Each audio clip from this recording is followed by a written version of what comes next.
Hello, everybody. Welcome to Books on Main. This is sort of my baby. I've always loved books and coffee and baking, and so I tried to figure out a way to combine all of my loves into one venture, and Books on Main is the outcome of that. We opened in October of 2022, so we've been here about a year and a half, and it has been fantastic so far. We've had amazing community support. Most faces out here in the audience I recognize, so thank you guys so much for showing up for our events. It's always great to be able to put on community functions like this. I love being able to gather everybody together and give those creative people in our community an outlet. So thank you all for coming. And without much further ado, I guess we'll get into the open mic. So our MC for this evening is a professional comedian, Ryan Burmester. He's doing a show tomorrow in Denver, and I'll let him tell you a little bit more about that.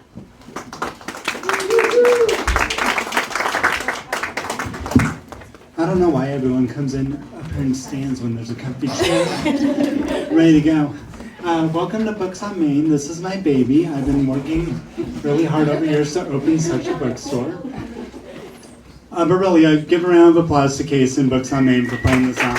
It's really good to have events for a community like this. Now, like Alicia said, I do have a show in Denver tomorrow. I was told I'm allowed to plug it 3 times, so here's time number 1. I have little promotional material over by the cookies and back on the counter. If you scan the QR codes, you can see highlights from previous shows I've done. And you can get buy one, get one tickets for the show tomorrow in Denver if you want. It's a little studio just north of the zoo. And the way that show runs is it's a question and answer show. So I get comics, we take questions from the audience, and we give our most questionable advice back to the audience. So can I see the sign-up sheet right quick? All right, so a lot of you have put your names down, which is great. If I get your name wrong, don't worry. It's not because of your handwriting. It's because I don't know how to read. So this is an ironic venue for this to be happening, actually. All right, looks like we've got about 6 people. So when we get into this, everyone's going to have roughly 8 minutes once you get up there. Now, coming here to Fort Morgan, I was asking people, like, is there anything I need to see while I'm out here? What are the things to see here? What are the things to do? This place is one of them. I was told the cookies were the best, and I've only stolen, 3 of them today? I've only been to your profits that much. But the other thing everyone told me is you have to go look at the Rainbow Bridge. I'm like, oh, that sounds neat. So I went out to see it. Have you folks ever seen a rainbow before? They tend to have colors. That bridge is about as white as the front row of a Taylor Swift concert. The other thing I noticed, I stayed in town last night. There are a lot of really loud vehicles that run up and down all the streets. Is that a regular occurrence? Did no one here get hugged as a child? Why do you need all of this attention so late at night? Okay, again, if I get your last name wrong, as soon as you get up here, feel free to correct me. But we are going to get started. Let's hear. We have a good amount of... Oh, and if at any point you think you want to sign up, you want to come up here, this is going to be sitting... It's on the window right there under the close sign. On the window under the close sign. See, I'm good at throwing my voice, too. Sign up and just literally whatever you want to do. We're not here to judge. We're all here to support each other. Unless you do really badly. Okay, so, all right. See, I'm already going to get him on. Aaron. Delay. All right, cool. You're going to be reading a chapter from my book. A chapter from your book? All right, come up here. Come up here. Okay. Oh, yeah, round of applause. Aaron Delay. Great. All right. And what is the title of your book? The book title is 7 Days, 7 Falls Story. So the hope is that it'll be a multi-story kind of novel that I'll write over several books. Fantastic. All right. So do you want the microphone? I would be delighted with the microphone. Fantastic. And I'm going to follow your lead. And I'm going to sit down. All right. Round of applause for Aaron.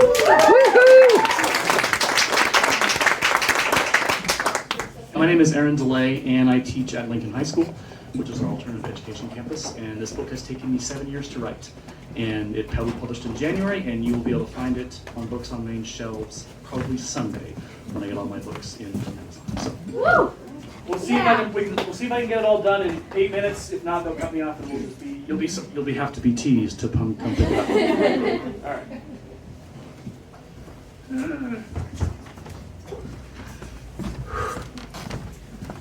When do you figure the snow will stop falling? I looked up from the espresso bar and chuckled at May. Let's see, it's April and 7 falls, Miss Bonham. Won't really warm up till next month.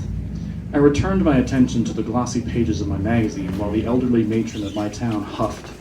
May was 94 years old and knew just about damn near everything, except for the weather. The woman was a political nut, watched C-SPAN daily with her equally intelligent husband, and spent the rest of her time harassing our local librarians for new materials. Just because you took one of them fancy classes down in Bozeman doesn't mean make you the town forecaster, Mr. Crawford. She did not look up from her dog-eared copy of the second book in the Harry Potter series. I resisted the urge to roll my eyes. To answer May's allegations, she was correct in one regard. I did take a weather and climate class at the State University in Bozeman. But that's it, really. May was no one to exaggerate. I didn't pretend to be the town forecaster, except for Saturday mornings when I took over the local radio broadcast from 6 in the morning until noon. I'll admit I took my duties seriously. She may have a point, but just don't tell her I said that. You going to have Ramon in the kitchen tomorrow? May asked as she turned the page, her glasses perched on the very end of her nose. If he doesn't show up, you should probably check the skies for a fourth horseman. May Bonham's eyes left the story of the boy who lived and locked onto mine with extreme prejudice. Mr. Peter Rodney Robert Crawford, you know how I feel about you invoking the religious. She shook her head. You'll be in my prayers tonight. She turned a page and returned to her novel. I love Jesus just as much as you do, May. I think the Lord is open to joking around about Armageddon. She gave me a long look, marked her page with a bookmark, and shook her head. I'd sit here and argue with you, but I've got a feast waiting for me. Walter's been taking some classes on cooking. I opened my mouth to speak, but those grandmother's eyes narrowed, so I chuckled and put my hands up in surrender. I give, you win. She gave me a sly smile. I always do. Give your sister a hug for me. The door slammed shut behind her as a few flakes from the intensifying blizzard fluttered to the ground.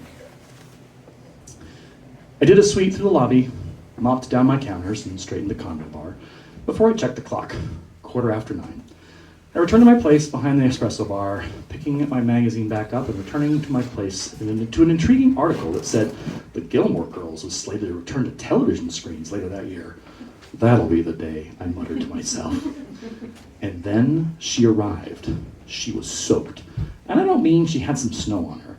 This one was dripping water from every part of her body. I gave her another look and realized she was in shorts, a t-shirt, and a very light knitted coat. I frowned. Hello? She made her way to a table and gingerly sat. A moment of silence passed before she spoke again. Why isn't the music playing? I felt my frown lessen. The music? Her voice swerved into an annoyed tone. Yes, the music. I shrugged. It shorted out last night. Leak in the roof in the wrong place. All this snow is keeping the repair guy away. She stared ahead and absent-mindedly checked her phone. Why are you here? Trying not to make the girl too self-conscious for bringing up the lake into my diner with her, I picked up my magazine to read about how this starlet cheated on her recently wedded husband, and he went on to record an album all about the pain. It was quite fascinating. I decided she was due another shrug. Town's got a weird rule about having at least one store open during a calamity. Something about having a port in a storm. I drew the short straw for this one. Lord knows I'd rather be home and in bed with all this crazy breaking loose out there. She remained at the table. Can I get you something to drink? I don't have any money. Another shrug for me. I'm really good at shrugging. Olympic champ. Consider it on the house. You're my only customer since noon, and aside from May, when she's... I felt her eyes finally focus on something that resembled a concern for my mental state. Anyway, I don't think anyone sane will be going out in this disaster tonight. She returned to stare at the intricate woodwork of the table. I tried again. What'll you have?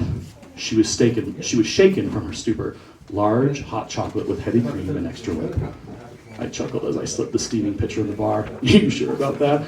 I don't want to be responsible for a diabetic coma in this weather. I mean, there was a snarl from the table. Just make me the damn drink. Sixth graders have more tact. I wanted to hiss at her. Instead, I chose to sigh. One diabetic coma on the way.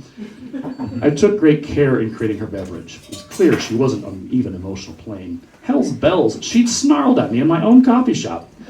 I threw more whipped cream on the cup that was probably legal in the state of Montana. I layered mocha drizzle in the cup and on the whip. I glanced up and found myself very distracted. The long knitted coat was off, and what stood before me was a young woman in a midriff-bearing t-shirt, jean shorts, and Chuck Taylors. A woman who wears a pair of Converse All-Stars is head and shoulders above anybody else. I quickly shook the distraction loose and placed the cup on the handoff plate. Your hot chocolate's ready, boss. The phone on the wall rang loud and clear. Bounded over to answer it. Thanks for calling Crawford's Coffee. This is Peter. How can I help you? Please, for the love of all that is holy and sacred, tell me you closed. Hey, sis. My sister. 24 and legally insane in most countries. And no, I'm still open. Well, close up shop. I'm hungry. She was going to have to take some lessons from Walter. I wish I could, kiddo. You know the rules. Port in a storm and all that. Fine. Did you hear there's a car on the Highwayman Bridge? Gidget almost had a fender bender in the damn snow. My frown returned. No, I didn't hear that. Who'd think that was a good idea? She cackled loudly into the phone. Ha! Maybe it's the Highwayman. Maybe he's killing people. I cringed. She had a thing for horror movies. Obsession was a better word. That's not funny, sis. She started humming the Jaws theme song into the phone. And I love that movie. I'm not laughing. You know, Jaws: Revenge is a crap movie. You're a monster. I've got a customer, and I'm sure you have better things to do than call me and break my heart in two. Whatever you could mean. What do you want? Ooh, I'll try again. Whatever could you mean by better things? You're using that tone again. I bit my lip. She was in rare form tonight. I'm not using that tone again. And before you even ask, no, I'm not faking faces. You're a terrible liar. Okay, sister of mine. This is where I hang up. See you tonight. I slammed the phone down and sighed deeply. The car on the Highwayman Bridge was never a good sign. I now had a suspicion how a young woman had arrived at my shop. My customer took note of the slam and the sigh. Oh, 2 minutes. Okay. Sisters are the worst, aren't they? Especially when they break up with their boyfriends every week. She offered a weak smile. Oh, yeah. I shook my head. I wish one of them would stick. It's not like they're bad guys. I mean, I background checked every single one of them before they even stepped into the house. She's 24 for crying out loud. Yeah, I cringed. I have this thing where I just talk and talk until someone either tells me to shut it or become so indifferent that I belatedly realize I'm no longer interesting. Mostly annoying. Or weird. Perhaps a little of both. I'm sorry, I didn't mean to, yeah. No, it's fine. It's nothing to do with your sister. It's just, it's been a day. I closed my thrilling magazine and nodded towards her. Do you want to talk about it? No, I don't want to bother you. 15 seconds. No, I don't want to bother you. I gestured to the empty coffee shop. You're my only customer. I clean my counters so well I keep off of them. The machine's been washed so many times it could have been sold as new. My floors are literally sparkling from many times I've mopped. For my sanity and for the safety of my coffee shop, we should probably talk about it with me anyway. I'm liable to start wiping you down. So, I would have wanted to read you more, but the story again will be on the shelves, and it's a story of redemption, it's a story of second chances, and it's a story of a community who doesn't really like outsiders and figures out, oh my gosh, we actually have to help this woman survive something that's coming after her, and her story is incredible. So, there you go. Thank you.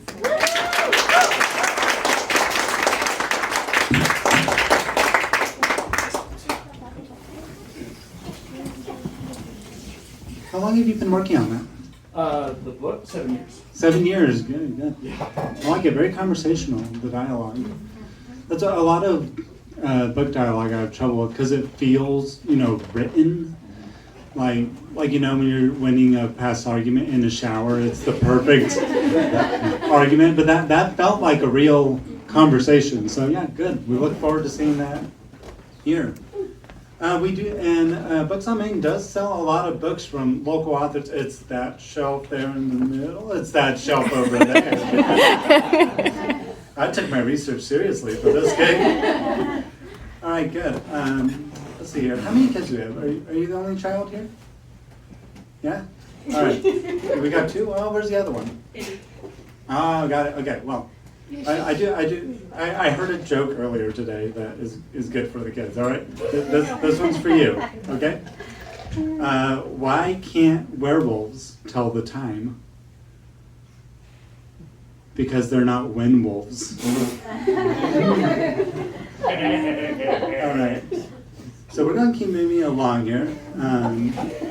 Alicia was very kind to like phonically spell out people's names so I don't miss anyone's names. We got it down to that hooked on phonics level that I can handle. So next we have poetry from Window Wildrick. Brenda, God, you even wrote it out. Brenda Wildrick, where are you? All right, come on up.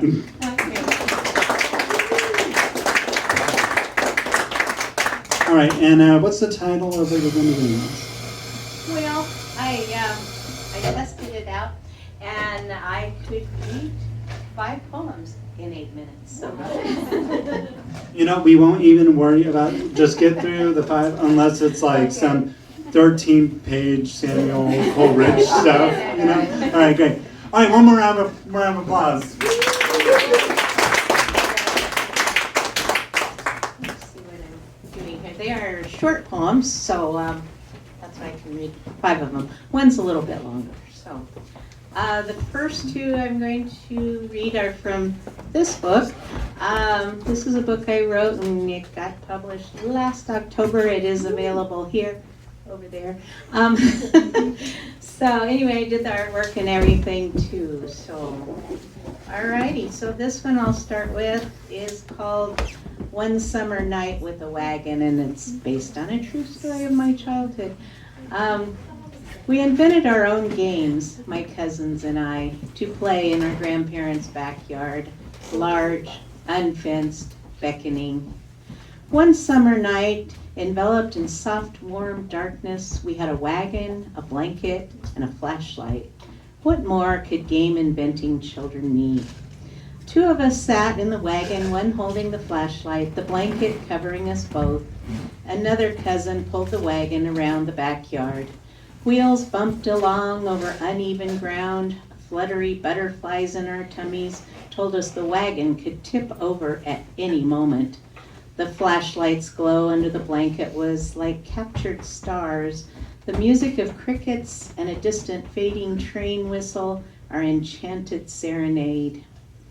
Perhaps we also heard the cracking of tall wooden wheels slowly turning behind horses, snorting, plodding down the rough-hewn trail, pots and pans clanking off the side of the covered wagon, rhythmic motion gently rocking a sleeping baby. Perhaps we also heard silence as we soared high above the earth into the vast, sprawling night sky, still sparkling with limitless possibilities.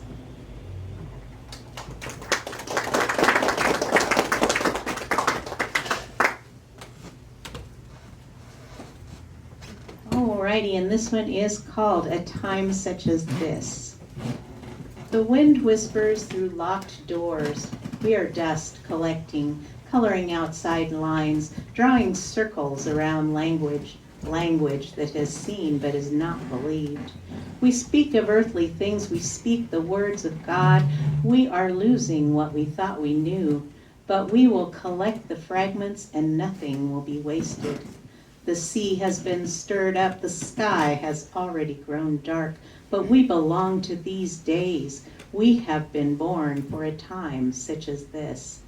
Peace be with you, and do not be afraid.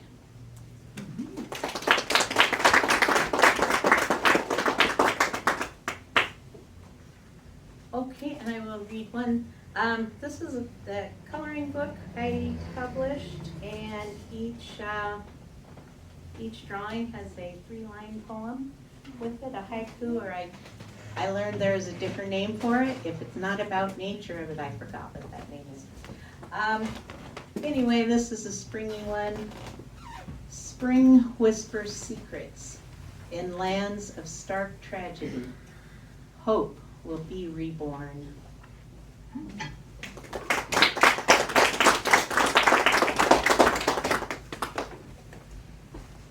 And I'll read a couple of my newer ones that are not in books yet.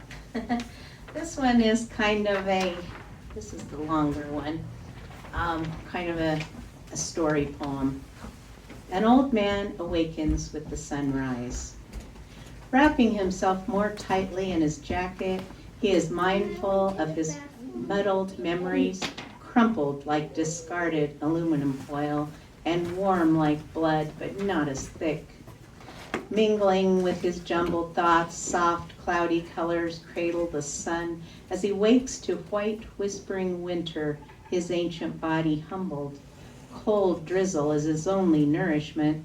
In his weakness he stumbles, landing lifeless in the arms of the woman sitting bleary-eyed in the thick, stale air.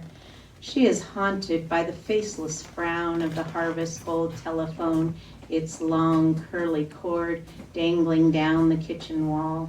She is tormented by the relentless ticking of the yellowed clock as minutes circle into hours, into days, into months. The gates have long been locked, and there is no way back to the empty place. On the man's nightstand where the photo of Beverly had silently kept him company for 30 years and had been missing since June, with the old man never noticing. Missing since that morning in June when the man had gone wandering before the sun had risen. He was lost, but he found a woman awakening in the park. Everything about her was cold and hard, the green metal of the park bench against her skin, the pain in her head, the empty whiskey bottle in her hand. She had drifted in from the city, drifted in with the strawberry moon. When she smiled, his heart melted like cotton candy because she looked a bit like the woman in the 30-year-old photo. The man called the drifter Beverly, and she never needed any other name.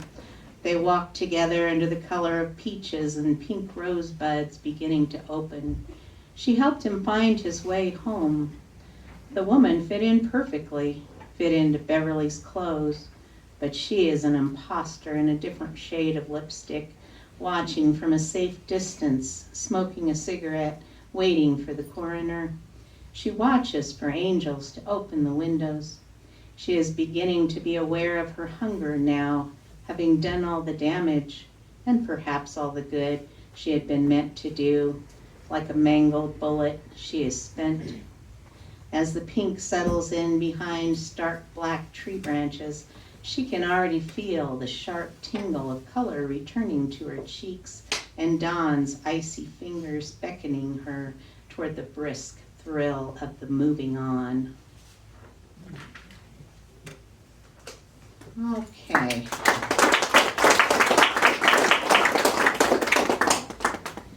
And I'll do this as the last one.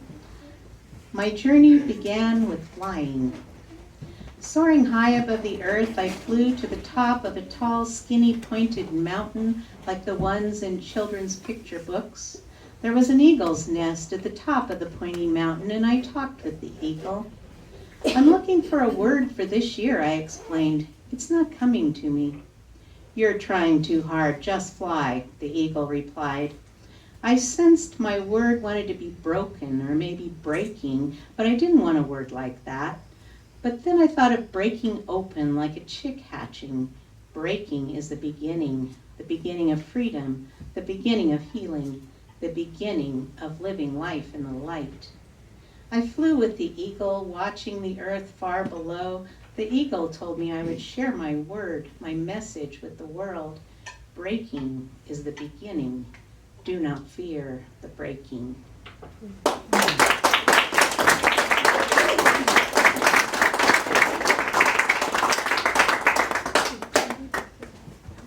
Thank you.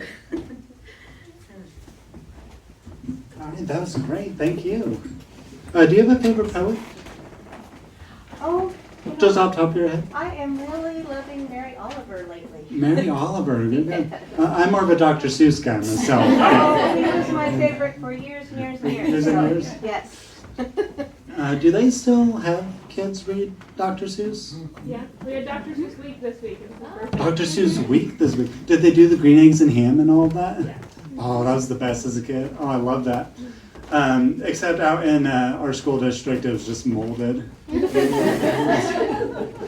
All right, so let's see. We got a few more. All right, Megan Martyr. Did I get your name correct? Did I get a name correct? Yes. Yes. All right, awesome.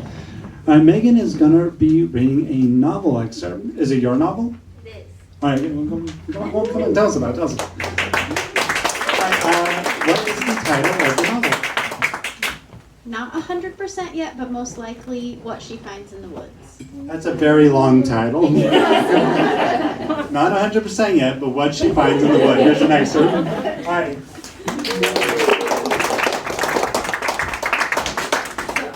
Yes, this is a novel I started in 2020 and am just starting to get back to now for edits. So this is just a little section near the beginning, and it's like a middle grade fantasy. Betsy, would you come forward, please? Slowly, Betsy raised her eyes from the dirt to glance around the cavern. All eyes were on her. Her fingers and toes felt like ice, frozen to where she sat. Her stomach had tightened into a hard, aching knot. She looked up at Hella. A warmth burned low in the fox's eyes, like the embers of a fire. Betsy's limbs began to thaw. She rose, walking like someone half asleep, to join Hella beneath a flickering cloud of fireflies. Next to her was a worn armchair, a rusty plaid woven in reds and oranges on a beige background tinged brown on the cushions with smudges resembling paw prints. The wooden legs were twisted like the architecture of the room, natural and cozy. Betsy felt she was looking at an old friend, beckoning her to come share a story together. Hella dipped her head in the chair's direction. Betsy sank into the chair, the tension and cold seeping out of her. Next to the chair, she noticed a small wooden table holding a book, a familiar green book with gold embellishments and a tattered golden ribbon sticking out of the bottom pages like a little tongue. Betsy, would you mind reading us a story? It's one you may not be familiar with, but is told in every den, nest, and burrow in this forest. It's the tale called What the Mountains Remember. Betsy's stomach erupted with butterflies.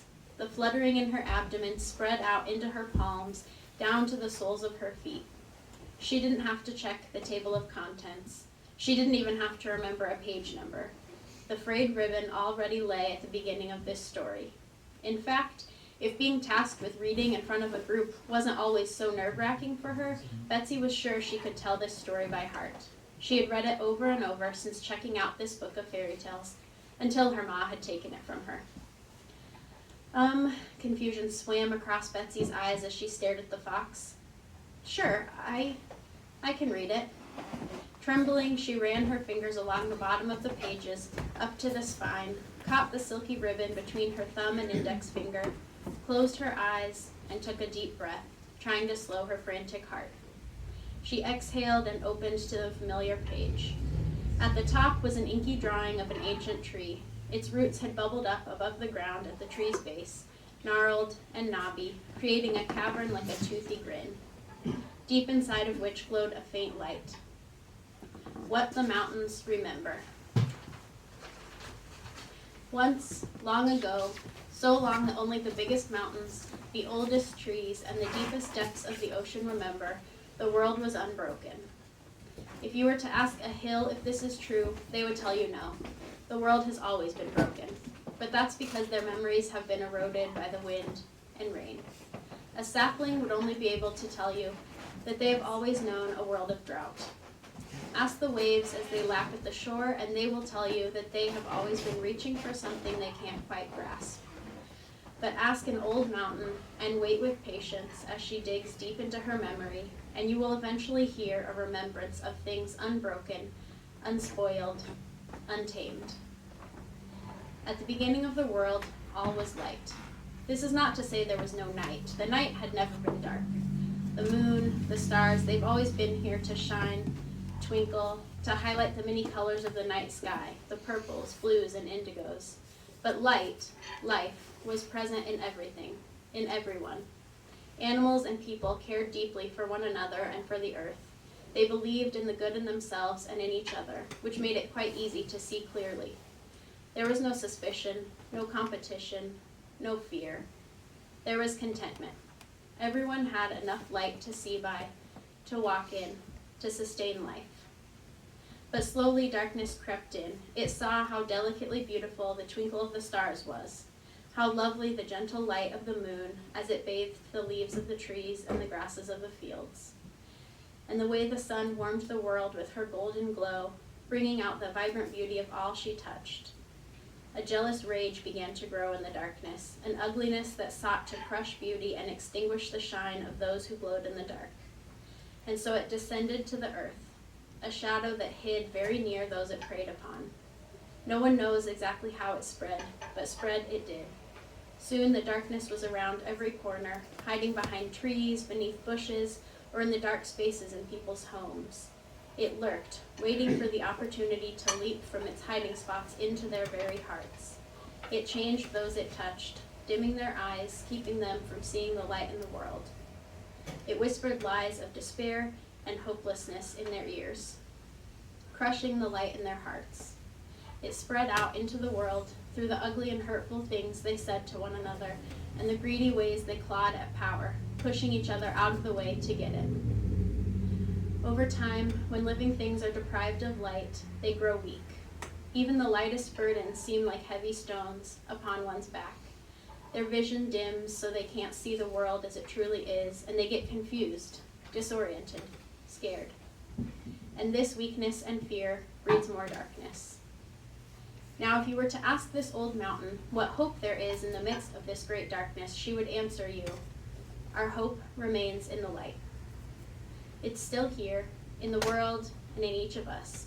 We must find a way to amplify it and drive out the darkness. It's likely our hope waits in a child, for children are far stronger and more clear-eyed than those whose vision has been dim for many years. Children know about life and beauty. They know how to imagine a better world. And then she would settle back into her poised stance, awaiting the revolution.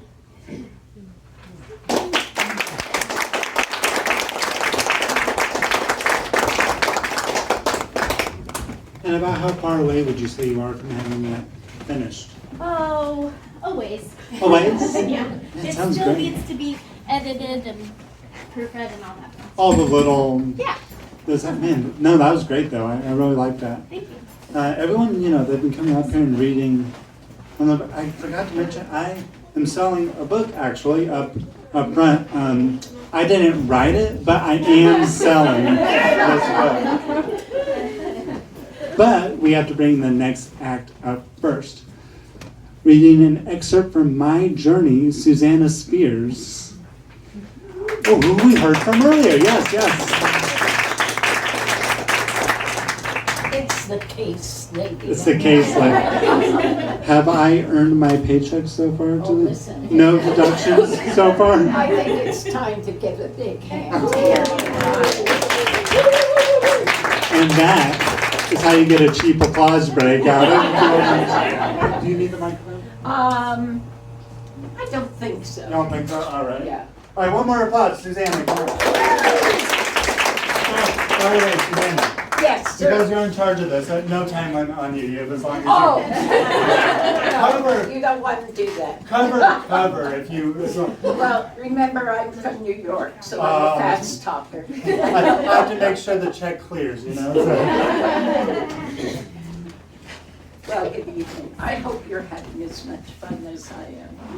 So, a few years ago, when I was 75, my youngest son and his family gave me a subscription to something called Storyworth. And every week, I received a question via email that I was asked to write about. And my son and his family members, his wife and their 3 children, came up with the questions from a variety that Storyworth provided to them. So at the end of the year, I should have had 52, but I had 51 short chapter stories, some shorter than others, about my journey. And then for my 76th birthday, they gave me 6 copies of the book. So one for me and one for each of my 4 sons and their families. So tonight I'm going to read just one of the shorter chapters. Famous family members in history. I consider the title of this chapter and wonder about a capital H.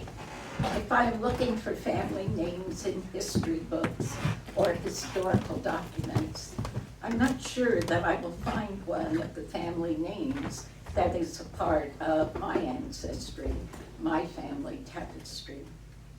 But I do know that if I think about capital H words, such as home builders, homemakers, hospital workers, honor students, hard workers, and other such careers, family members have served in these roles throughout time. Members of the family have received honors for their service to their country. There are stories about philanthropy and community service that are such an important part of our community. So, in a way, family members have in fact made a difference in the areas in which they have lived and through the roles they have played. Several years ago, I wrote a poem to celebrate birthdays of my granddaughters. It embodied my thoughts of how each generation builds on the previous one. I will share it as part of this history-ness. Tapestry. I see the features of the past, the eyes, the chin, the memories, from stories and letters and photographs. I am who she was. And now I see in thee those threads of yesterday. Moments of today are flown forward to be caught and woven to become a part of whom you will be. And so the threads of life weave us all together. She, me, thee.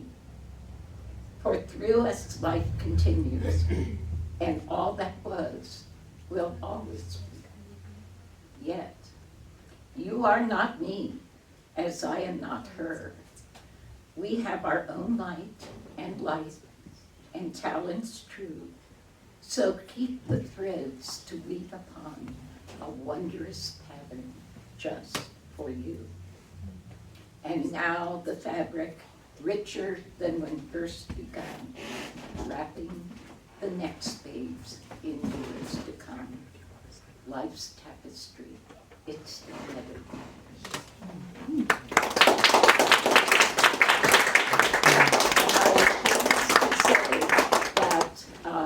Since this was written, 2 of those grandmothers have given me beautiful great-grandchildren, and the 3rd one on the way.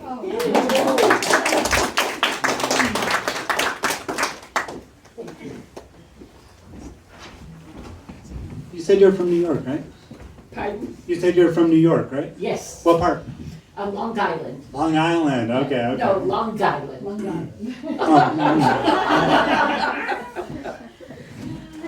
I was disappointed. Last time I was just there for the show a couple months ago, and I didn't see a single rat. Not a single rat in the entire city. I was so disappointed. All right, let's get to our next actor, Roy Chavez. Roy, where are you? Oh, hi, you're right there. We even just talked 2 seconds ago. All right, and you are going to be you are a Native American presenter? All right, cool. All right, come on.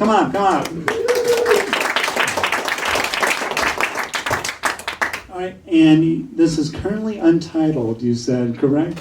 Yeah. So we are just going to go along with it. All right, Roy Chavez.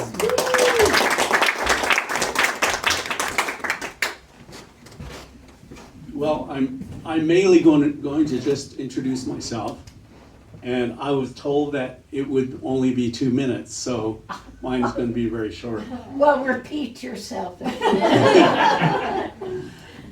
The reason why I'm here is to connect with the community of Fort Morgan, like your announcement says, to let you know who I am and what I do. My name is Roy Chavez, and I'm a full-blooded Navajo Indian. I was born in the northeastern part of New Mexico. Does anyone here know where Taos or Santa Fe, New Mexico is? Yeah. Well, if you were in Taos and you looked west towards the western horizon, you'd see a small, low mountain ridge. Over these mountains is my Navajo reservation from where I'm from. I'm registered with the O Encino chapter of this region of the Navajo reservation. As a Navajo Indian, I have a story to tell. I'm a storyteller, that's what I do. My story encompasses both positive and negative experiences of my childhood.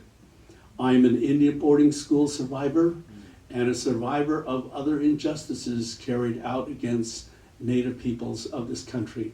What I tell is not only the pain, suffering, and heartbreaking traumas that I've experienced as a child, but also about how I used my circumstances to my advantage. By rising from the dust, taking myself off, and finding Hojon. Hojon means peace in Navajo.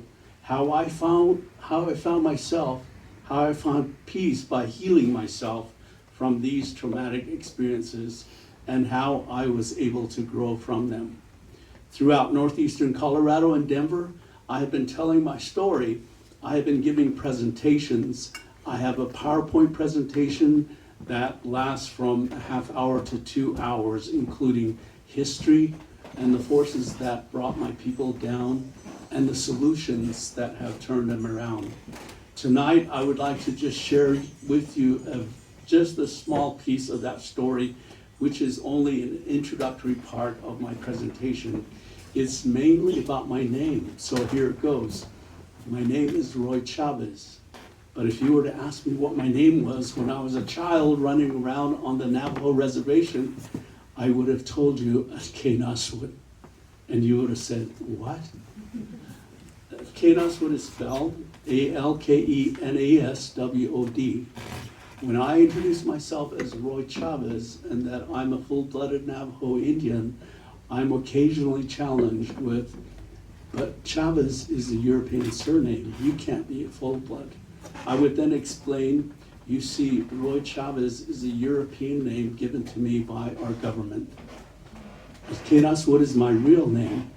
Navajos are given Navajo names at birth, and these are often names that are positive and inspiring, so that the Navajos would have to live up to those names when they grow and mature in life.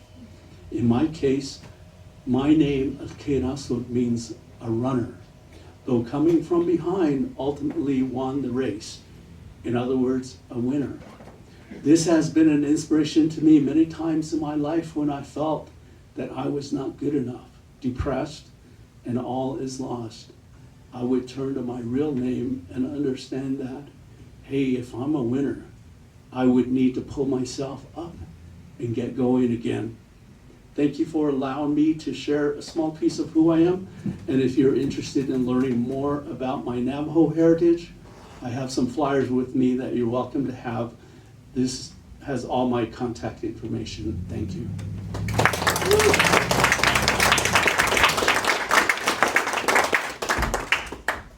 And will you be doing the presentation anywhere local? Is there anything scheduled that people can go to? Yes, the church has asked me to brush Bethlehem Church. Bethlehem Church? Yes, next week. Next week. Do you know which day off the top of your head? Actually, I'd have to look it up. You'd have to look it up. All right. Well, anyone interested can come up to you afterwards and. And I have flyers that Yeah. has my contact information. They can contact me. Perfect. For more information. Wonderful. So anyone interested, get in contact with Roy here at that. They can leave me their phone number or email or something, and I can get the information to them. Fantastic. Good. Well, I think that warrants a second round.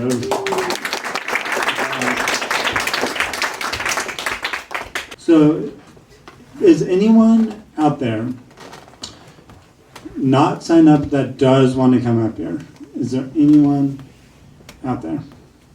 Oh, the owner of the bookstore shyly raising their hand. Not to participate. Somebody just called and said they're on their way, so we may have a walk-in. Ooh, a walk-in. Walk-in, yes. Ooh, that's fun. Did they say roughly how far out they were? Nope. No? Oh, well, we'll be just as surprised as they are. Yeah. Great. All right. Liz, I'm so sorry. I have to bring you right after. Liz lied and said you can't read it. My handwriting it's a lie. It's Liz, yes. But I didn't lie, because Alicia was very kind to get these down to Dr. Seuss level. Read the last name. Hendrick? Try again. I'm just kidding. Yeah. It's, Oh, yeah. yes, listen. You got some poetry, right? Yes. I wrote something. Yes. Oh, you wrote, like right now you wrote some? No, I wrote the questions on the poetry, but I have the poetry. Okay, then we'll come up here then.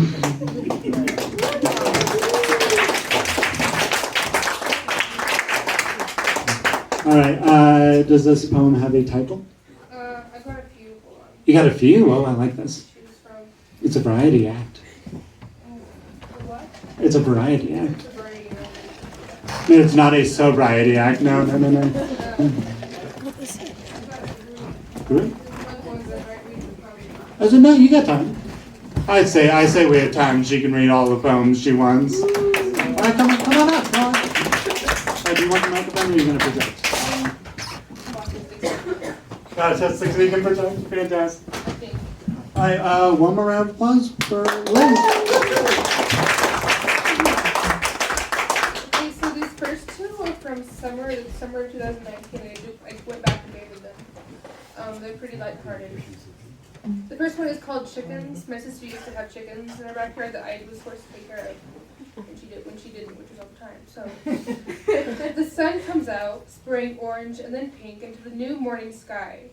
My eyes scan the sky. Iris is almost drinking in the warm colors in the cold air. The thin clouds are alight, slowly changing from pink and orange to purple and blue. The sun begins to show, its rays shining across the yard. The beauty, however, is all interrupted. A chicken screeching. That happened a lot, and I hate it. Okay, so summer. As the summer days grow longer and widen like my eyes, the colors of the air and its sweet smells that waft gently. Gently and dainty, the smells and the scents fly through the humid, warming sky. From inside the cooling house, poised in the window with a fan on my face.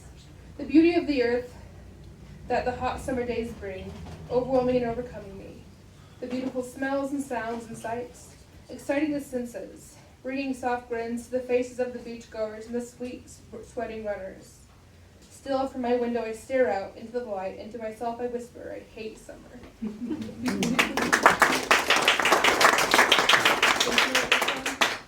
It's a little, it's not nearly as lighthearted.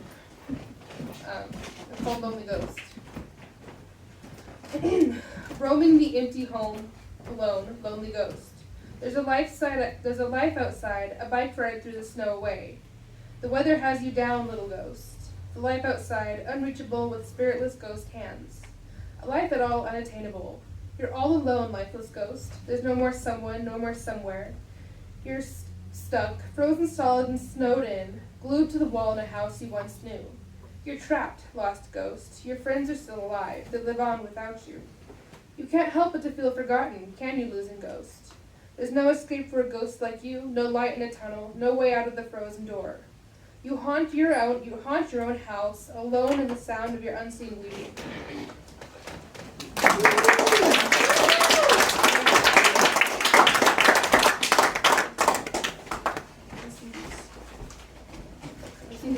I don't actually know. No, go ahead. Probably not. Yeah, I'm done.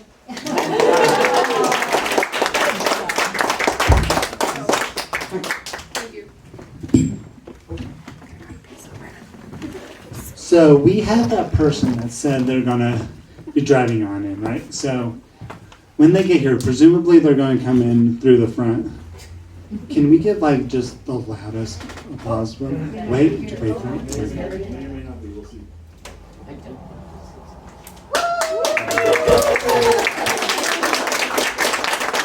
Are you our mystery final guest? Yes. You are? Wait, actually? Yeah? No. No, okay. Well, that was a good warm-up round. Anyway. I really like that, the food service. I mean, I'm assuming you worked food service then? Starbucks. Starbucks. 5 years. Barista? Yep. Yeah. Greenwood Village, just down the road from. Yeah. Greenwood Village, which one? I lived in that area. Oh God. So the one by the, concert venue. Oh, Fiddler's Green. Yeah, there it is. That's the word. Oh, that must have been a rough Well, so year. you had the DTC. Yeah. The DTC crowd, and then you had when it was concert night, you had the concert crowd. And for you guys that don't know, the Denver tech area, that's a lot of rich tech people that are We would see them at least 2 or 3 times a day. the same people? Yep. $7 orders, 3 times a day. Wow. Minimum. Don't you wish you had people come in 3 times a day for $7 coffees? That'd be great. That'd be amazing. That's just what I Yes. drink. Have you guys all seen Frankie the Shop Dog? Yeah. By the way? I wonder actually. Frankie! Frankie! Is he not going to come? Are there too many He's people? coming. He's coming? He's really working his moment. He loves the attention.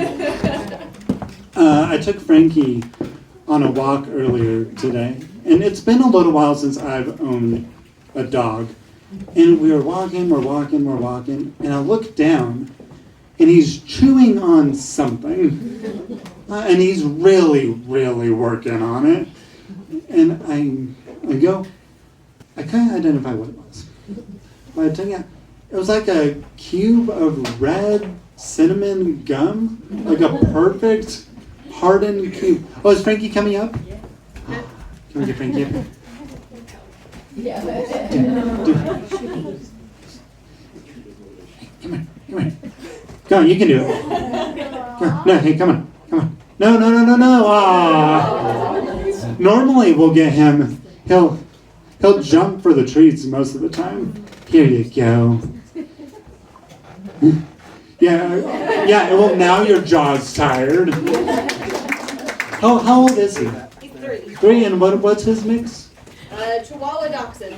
Chihuahua Dachshund. Yeah. A little bit pug, a little bit Shih Tzu. That comes out in personality. A little bit of Shih Tzu comes out of the personality.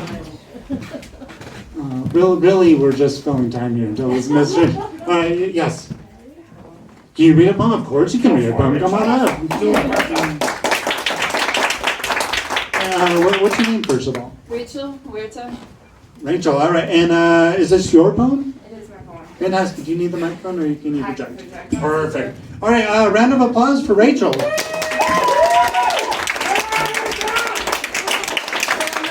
I'm not published or anything, but I like to write poetry on the side, and so this one's called Depth of Field. I have sat on top of the world as the horizon caught fire, engulfing the distant figures of mountains. The winter sky in every direction turned to voiceless thunder, many-faceted, ever-flowing clouds, in bold diffracted hues, towering heralds of the transcendent. Then brilliance faded to gray in slow motion, embers turning to ash and mingling with dust beneath the steady beat of worn souls. Reluctantly, we are pulled onward, eyes fall downward, gazing over the dormant ground. Yet even there, in subtle elegance, defying desolation, remain golden brown cores of wild sunflowers. Though stripped of petals, they stand unashamed, resolute monuments to the echoes of that fire, when they touch the earth and lift the plains in bold yellow and haphazard glory.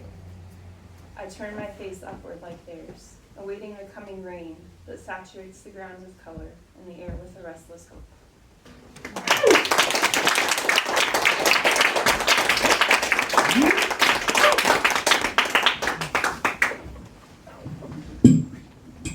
I keep forgetting I put this big thing on the bottom so I can't pull the things out. But no, that was great. Thank you for coming up. Did you say you were a school teacher? Me? Yes. Rick is. What grades? 6 through 8. I teach secondary school. Ooh, 6 through 8. Okay. How's that going? It's good. It's good? Spring break? Spring break, yes. one more day till spring break. I do after-school science education back in Kansas City with some kids. We were building robotic cars. It's a little kit, they put it together, they push a button, the car goes on. A group of boys, little, maybe 6, 7, 10, I don't know how old kids are, discovered there's a little switch you wire up, you hit that switch, it turns the car on. They discovered that if you go past the little switch, you can create fire from the electricity. So they're over in the corner creating fire in this classroom, and one of the little girls goes, I know why that's happening. She was trying to educate them. So I said, that's great, let's not get me fired. I'm going to give this person another 1 minute. Yes. I can fill time by reading the rest of my chapter. The rest of the chapter, how much more did you have? I don't know, we can find out. We can find out? Can we find out? I guess we can. Okay. Yeah, we can find out. I really like the dialogue. I want to hear more. Fantastic. All right. Thank you so much. There you go. All right. I think that deserves a second round. Okay, I gotta figure out where we are. So it's gonna get a little bit interesting here shortly because we didn't get to the good stuff yet. So, okay. Okay, so this is where he has just thrown his rag away and he's gonna basically make her talk to her. I don't know. I threw my bar towel on the counter, walked out from behind the counter, slipped off my apron, and flipped the chair opposite her around and sat. I've worked here 5 years. I bought the place out and put my name on it. I've dealt with small children, big children, and more. I have patience that makes even the most and the best parents envious. I can wait you out, and trust me, you're not going back out there. The storm of the century is having its way with our fair city and our highways and byways. If it helps, my name is Peter Crawford. Crawford's coffee is mine. I put my hand out. The woman stared at me. She took a drink of her hot chocolate. No judgment? No judgment. She reached across the table and shook my hand. Jill Miller, I'm going to regret this. She took a deep breath. You know the bridge? I leaned over the back of the chair. You mean the bridge down the way? The Highwayman Bridge? The most beautiful bridge in the entire county and beyond? You've heard of it. I was born in this little hamlet. It's a point of pride around here. The fact that it spans an unremarkable lake that is mostly dead, aside from the never-ending rumors of a lake monster every few years, that they don't highlight in our brochures. You're not from around here, are you? What gave that away? You're not dressed for winter in the Musselshell Valley, and those fashions are more of a big city girl kind of thing. Bozeman, recent transplant from Portland, Oregon. So what's a big city girl doing in a lonely small town world? She stared at me. I moved on. So why are you here? I thought I had you distracted with the bridge talk. I've been a barista and a bartender here and there for 10 years. I know when I'm being redirected. So why are you here? Jill Miller stared at the table for a moment. Then she finally spoke, playing with her hands and staring at the table. I was just tired. Tired, heartbroken, hopeless, and so damn alone. I just didn't see any path where things would get better. I didn't see how they could. A person gets themselves into a deep enough hole and they're just stuck, you know? So I started researching ways to, end it. That's when I found your bridge. It was high enough, it was far enough out of town to get away from people, but close enough that I couldn't get too many questions. I wasn't sure when I was going to do it. I kept saying next week, but never really, marked out a specific date on the old calendar, And then my boyfriend called me. Maybe I missed the signs, I don't know. But he ended it. Totally caught me off guard. But he didn't just say I wasn't the right woman for him. He said I was going down the wrong path, and I was going to hell. He didn't even let me speak, and he just hung up. He was all I had left. So I didn't even take the time to think. I was almost in a trance. I think I was in shock. I guess. I just grabbed my coat and I drove to the bridge. I barely even took time to think about anything. It just jumped. The water was so cold, but it didn't hurt at all. When my head popped up out of the water, I figured I was dead. It didn't have a scratch on me, after all. I figured this must be what the afterlife is. I wasn't sure, so I just headed towards town. Honestly, it wasn't until I sat down and started thawing out that it really sunk in that I survived. She gnawed on her thumbnail as I heard her mutter, "Why did I survive?" I furrowed my brow as I felt my heartstrings start to shiver. Her eyes were shining with a flood of tears that had been dammed up all night. I grabbed a few napkins. She was ready to let loose the pent-up emotional floodwaters of her heart. She continued, wiping her nose as it began to run. "It is a beautiful bridge." The room was silent, save for the blowing snow outside. I didn't speak. I didn't dare. Whether I wanted to or not, I now held this woman's heart in my hand. Whatever I said, however I said it, had to be carefully considered. I was terrified. Saying the wrong thing was another something I excelled at in the Olympics. She let out a cry and lowered her head to the table. I didn't move. "What do you do? What would you do?" Her fists soon unclenched slowly. Jill looked up, her face filled with confusion. "Why did I survive? It was supposed to work." She shook her head and glanced around the room. "It was supposed to work." Are you our person? That's the question. Are you the one we've been writing for? Pardon? Oh, were you one before? No? All right, keep reading. Okay. It was supposed to work. It was a reasonable question. I considered my options. I decided on taking the long way around. The bridge is a bit of a lie. Her eyes returned to me. It's been known for certain things for a while. 5 years ago, I came back home to find myself. It was my turn to put up my hands. I know what it's like to stand on that bridge. I let the silence hold for a moment. I wasn't ready to jump. Thank God I didn't. Took a walk down to the bottom of the falls. Decided to try and do something about it. Clasped my hands. I dug it out. Put some funding into some pumps. Convinced the town to own a part of it. The water at the bottom is deep enough now. Kind of warm. I gestured to her soaked body. "You survived because someone survived before you. And I wanted to make sure life got a chance to continue." "You did all that?" I nodded softly. "I know what it's like to stand at the top. I know what it's like to sit at the bottom. Whatever I do with my life, I want to make sure everyone gets a chance at living their own." A questioning look in the midst of her maelstrom of emotion crossed the table, and I shrugged a 6.5. "Former English teacher. You can take the teacher out of the classroom, but you can't take the classroom out of the teacher." She suddenly took notice of the tattoo on my wrist. "That's a..." I held it out. "Semicolon." Jill leaned forward and examined the black ink stain in my skin. She reached out, looking to me for permission. I nodded. She traced the symbol for a moment and then retreated to her side of the table. "We're all survivors of something." She considered me for a moment longer and then sighed. Silence filled the cafe and I waited for the right moment to speak. "How are you feeling?" The eyes of Jill Miller searched the room for an answer. As they slowly began to shine, her tears held at the end. "I don't know how to feel. What if I don't want to survive?" "I understand that reference. She stared at me, her hands tightly held together on the table as I explained. "You made it to my cafe door. You didn't try and get back on the bridge. You stayed here. You listened to me. Hell, you talked to me. You've made it this far. I think you do want to survive. Why? Life is worth living. What if I don't know how to live?" It was an honest question coming from the darkest of places. I reached out my hand to hers, and with her nod, I placed it over her hand. "I can help with the learning how to live part, if you'll let me." She stared at me again. "Corny, I know, but sometimes it's just good to have a pair of ears to listen." I stared back at her. It was awkward. I returned my hands to my side of the table. "Dinner can help."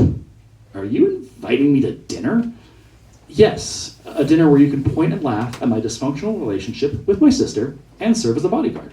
She swings a mean Louisville slugger. "How is dinner gonna fix me?" I gave an Olympic-level shrug. "It won't." "What?" That stare of hers. Good golly. "It's not supposed to fix you. It's supposed to help you. I want to help." "Don't you have to stay open?" "What?" "Oh, port in the storm. I think they'll grant me a waiver. Your car is going to need towed." "Oh, shit. My car." I raised an eyebrow. "Language." She narrowed her eyes at me, and I put my hands up in surrender. "You're in luck. Crawford's Towing is located next door." "You own the towing company?" I gave her a look, and she clicked her tongue. The bridge. "You think of damn near everything, don't you?" I shrugged an indifferent 4.5. "We can pick up your car on the way to dinner." She regarded me with something approaching trust. Approaching was the key word. "What happens after dinner?" "Got a spare bedroom." After that? Avoidance is something my middle school students tried on me. "We'll take tomorrow when the sun rises on the day. Day at a time. It's a house rule. She looked me over one more time and threw her hands up in surrender. Okay. Okay? Okay. I gave her a curious look. Okay as in yes? Her face reflected back amusement. Okay as in sure. Brilliant. Let me close things up and we'll head out. I headed to the back and shut down my computer system. I glanced at my surveillance system and found Jill was holding her phone as it blinked at her, ringing. I watched carefully. She glanced towards the back of the house where I had disappeared, and then back to the phone. Her shoulders dropped as she shoved the phone in her shorts pocket.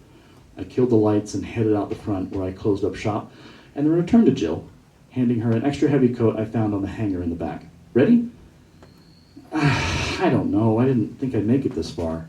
I put my hand on her shoulder, one step at a time. That's corny. She scrunched up her nose before settling on. But it'll do. I walked to the door backwards. I ain't no pig. She rolled her eyes. Spaghetti, now. I couldn't argue with her on that point. All right.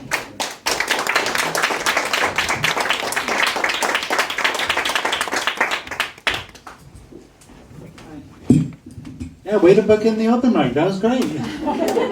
And on a serious note, isn't it great to see all the talent this community has? Isn't that wonderful? So I think Susanna is going to come up and give us some good closing remarks. So thank you all very, very much for coming out. This has been fun. Yeah, come on, come on. Get up on the stage. But again, a big hand for you, Ryan. And for Alicia. Other than that, I know Alicia had said, if this works out well, maybe we will do more open mics. Alicia, I have one last request of the crowd. Anyone that came up here and read anything or performed in any way, can we get a photo of everyone that performed together? Yeah. Would everyone that performed be cool to come back up here so we can get a photo? Yeah. Right? Sounds good. All right, come on, come on. That's good. All right, is everyone visible? Hey. Hi, everybody.